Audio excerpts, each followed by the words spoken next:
खिलखिलाती सुबह और ताजगी से भरा सवेरा है।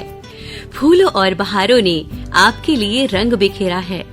सुबह कुछ कह रही है, जाग जाओ। आपकी मुस्कुराहट के बिना यहाँ सब अधूरा है। तो हंसाने और खुशियाँ मनाने के सिलसिले के साथ एक बार फिर से आ गई है आपकी रेडियो दोस्त ललिता, लेकर आप सभी का फेवरेट नंबर 1 मॉर्निंग शो, जिसका नाम है गुड मॉर्निंग बनारस।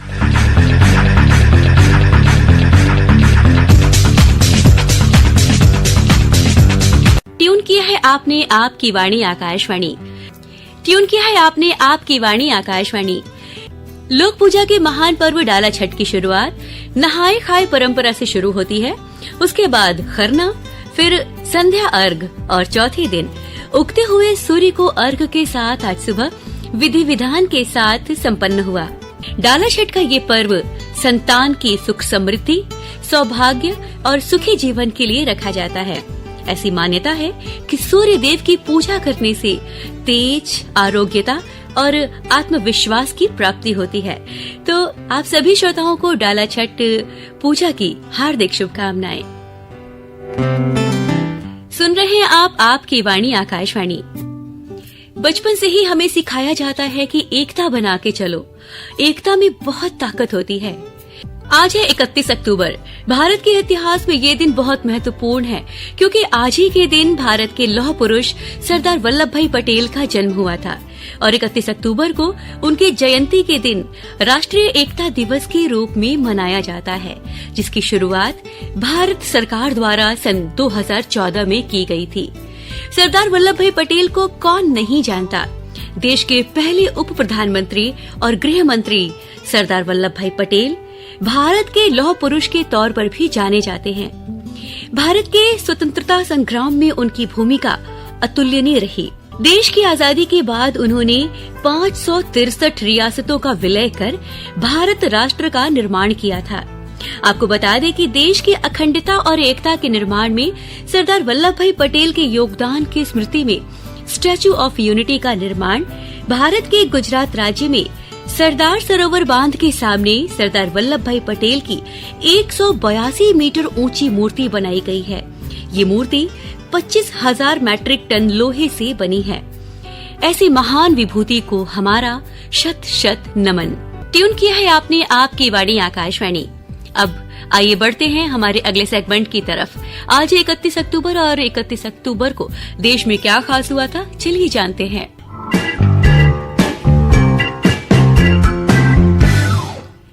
1966 में आज ही के दिन भारतीय तैराक मिहिर सेन ने पनामा नहर को तैर के पार किया था। 1984 में आज ही के दिन भारत की पहली और एकमात्र महिला प्रधानमंत्री इंदिरा गांधी की गोली मारकर उनकी हत्या कर दी गई थी। आपको बता दें कि उनको आयरन लेडी ऑफ इंडिया के नाम से भी जाना जाता है। और आज ही के दिन 2005 में भारत की प्रसिद्ध लेखिका अमृता प्रीतम का भी निधन हो गया था। तो ये थी दोस्तों आज के इतिहास में देश की बात। और अब बातें हमारे शहर बनारस की।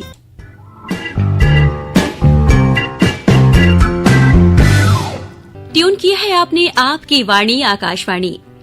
वाराणसी के रामनगर में स्मृति भवन संग्रहालय में सरदार पटेल जयंती और चौरी चौरा शताब्दी महोत्सव का समापन आज होगा। लाल बहादुर शास्त्री के पैतृक भवन संग्रहालय में सरदार पटेल की जीवन यात्रा से जुड़े अभिलेख और ऐतिहासिक घटनाओं के चित्रों की प्रदर्शनी सजाई गई है। बढ़ते हैं आगे। श्री गुरु नानक देव महाराज जी के 553वें प्रकाश उत्सव के उपलक्ष्य में रविवार को गुरुबाग स्थित गुरुद्वारा से विशाल शोभा यात्रा निकाली गई। ये शोभा यात्रा लक्सा, गिरजाघर चौराहा, नई सड़क, चेतगंज, लोहराबेर, मलदहिया, लाजपत नगर, शास्त्री नगर, अशोक नगर, गांधी नगर, सिगरा चौराहा और रथ यात्रा होते हुए शाम 7 बजे तक वापस गुरुद्वारा पहुंची। आपको बता दें कि प्रकाश उत्सव गुरुद्वारा गुरुबाग में 8 नवंबर को धूमधाम से मनाया जाएगा, तो आप भी हिस्सा बनिए इस पर्व का। बढ़ते हैं अगली खबर की ओर। धर्मनगरी वाराणसी अपनी धार्मिक और प्राचीन परंपराओं को जीवित रखने के लिए जानी जाती है। वहीं करीब 503 सालों पुरानी एक परंपरा आज भी गंगा किनारे देखने को मिलता है। मानो कुछ देर के लिए गंगा यमुना में बदल गई और काशी मथुरा में। आपको बता दें कि विश्व प्रसिद्ध नागनथैया लीला धर्मनगरी वाराणसी के तुलसी घाट पर आयोजित की गई, जिसमें श्री कृष्ण जी के बाल स्वरूप द्वारा गंगा की लहरों के बीच कालिया नाग का मर्दन किया गया। तो वहीं इस लीला के माध्यम से सभी लोगों को गंगा को प्रदूषण मुक्त करने का संदेश भी दिया गया। और भाई अब एक राहत भरी और खबर, इन दिनों बंदरों ने शहर में उत्पात मचा रखा है, जिनको लेकर फॉरेस्ट डिपार्टमेंट ने एक कार्य योजना बनाई है। विभाग की ओर से बंदरों को पकड़ने के लिए अभियान चलाया जाएगा और उन्हें पकड़कर चंबल के जंगलों में छोड़ा जाएगा। तो सच ये तो बहुत ही राहत भरी खबर है। बढ़ते हैं आगे काशी वासियों के लिए एक और अच्छी खबर के साथ। काशी के प्रसिद्ध देव दीपावली में इस बार राष्ट्रपति द्रौपदी मुर्मू के मौजूद रहने की संभावना है।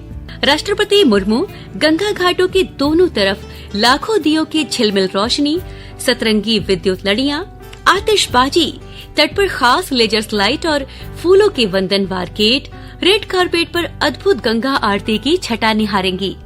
इस दौरान उनके साथ प्रदेश के राज्यपाल और मुख्यमंत्री भी मौजूद होंगे। बढ़ते हैं अगली खबर की तरफ। रन फॉर यूनिटी को प्रभारी मंत्री आज दिखाएंगे हरी झंडी। जल शक्ति व प्रभारी मंत्री स्वतंत्र देव सिंह अपने 2 दिन के दौरे पर आज बनारस पहुंच रहे हैं। वो लौह पुरुष वल्लभ भाई पटेल की जयंती पर आयोजित हरी झंडी दिखाने के साथ ही अन्य कार्यक्रमों में भी हिस्सा लेंगे। आज सुबह 7:30 पर सिगरा स्टेडियम से मलदैया चौराहे तक दौड़ को वो हरी झंडी दिखाएंगे। बढ़ते हैं अपनी अगली खबर की तरफ। विश्वविद्यालयों में अब साइबर सुरक्षा की चलेगी कक्षा। डिजिटल युग में जिम्मेदार साइबर नागरिक बनने के लिए विश्वविद्यालय अनुदान आयोग ने प्रभावी कदम उठाया है। इस बार साइबर जागरूकता दिवस पर यूजीसी ने साइबर सुरक्षा का पाठ्यक्रम लॉन्च किया। तो ये तो बड़ी ही अच्छी बात है। जितना जागरूक हम बनेंगे उतनी ही प्रगति की तरफ बढ़ते जाएंगे। एक और अच्छी खबर के साथ लाल बहादुर शास्त्री अंतर्राष्ट्रीय हवाई अड्डे से अहमदाबाद, दिल्ली और खजुराहो के लिए कल यानी 30 अक्टूबर से विमान सेवा शुरू हो गई है। ये विंटर शेड्यूल 30 अक्टूबर से 25 मार्च तक रहेगा। और अब दोस्तों एक बहुत ही जरूरी और ध्यान देने वाली बात, जहाँ ये त्योहार हमारे जीवन में खुशियाँ लेकर आते हैं, तो वही हमारे ही कारण प्रदूषण का स्तर दिन ब दिन बढ़ता ही जा रहा है।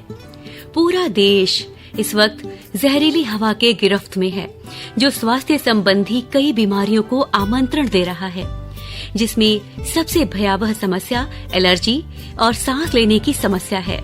ऐसे में जहाँ तक हो सके मास्क जरूर पहने, अपने आसपास सफाई का विशेष ध्यान रखें। डेंगू और वायरल फीवर की स्थिति भी अभी तक चिंताजनक ही है।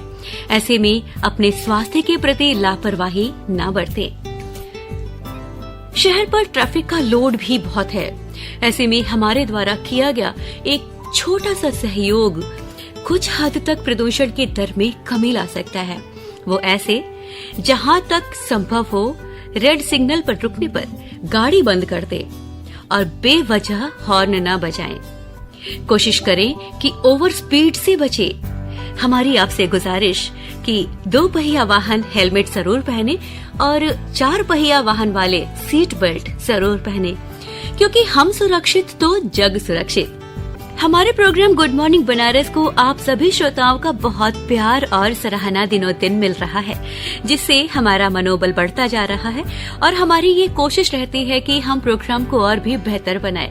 तो हमारा मनोबल बढ़ाने के लिए आप सभी श्रोताओं को तहे दिल से हम शुक्रिया करते हैं। तो देखिए ना, देखते ही देखते अब घड़ी की सुइयां भी इशारा कर रही हैं कि चलने का वक्त हो गया है। तो चलते चलते आपसे बस यही कहना चाहेंगे, उम्मीद एक ऐसी ऊर्जा है जिसे जिंदगी का कोई भी अंधेरा रोशन किया जा सकता है। तो अपना ध्यान रखिए, स्वस्थ रहिए, सुरक्षित रहिए। वापस मिलूंगी आपसे सुबह 8:30 पर मधुरिमा के साथ। तब तक के लिए बाय बाय।